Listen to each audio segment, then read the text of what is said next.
Une femme enceinte rare est arrivée à l'hôpital. Son petit doigt de la main gauche n'arrêtait pas de se contracter. Au début, les médecins n'y prêtaient pas trop attention, pensant que la patiente était peut-être trop nerveuse. Mais peu après, de plus en plus de femmes enceintes similaires sont apparues. Qu'est-ce qui se passait exactement? Ce n'est que lorsque les femmes enceintes ont accouché que des choses étranges se sont à nouveau produites. Tous les bébés s'étaient transformés en demi-orques. Certains ressemblaient à des singes, d'autres à des hérissons, et d'autres encore dormaient sur le ventre, on ne pouvait pas voir à quoi ils ressemblaient. Ce n'est qu'à ce moment-là que les hauts dirigeants du pays ont été contraints d'annoncer qu'il s'agissait en fait d'un nouveau virus mortel qui se propageait. À partir de ce moment-là, le pays a commencé à être enveloppé par le virus. Face à cette épidémie soudaine, même les médecins étaient impuissants, sans parler de la population ordinaire. Face à la peur de la mort, les gens ont pointé du doigt les bébés demi-orques, croyant que c'était eux qui apportaient le virus. Ils ont donc commencé à capturer et à tuer les bébés demi-orques à grande échelle. Pendant ce temps, un père, pour protéger son enfant, avait déjà discrètement emmené son fils demi-orc dans une forêt isolée du monde. Le père a installé un grillage en fer à la lisière de la forêt, a trouvé une maison abandonnée et a décidé de la rénover et de s'y installer.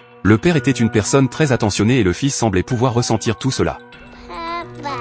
Les premiers mots prononcés par l'enfant ont tellement ému le vieux père qu'il a failli pleurer, mais cela a également renforcé sa détermination à protéger ce fils. Le temps a vite passé et le fils a eu 9 ans cette année-là. Le père a utilisé des pommes comme gâteau et a offert des livres comme cadeau d'anniversaire. En même temps, le père s'est rappelé à plusieurs reprises à son fils les dangers du monde extérieur. Cependant, même ainsi, il ne pouvait pas être complètement isolé du monde.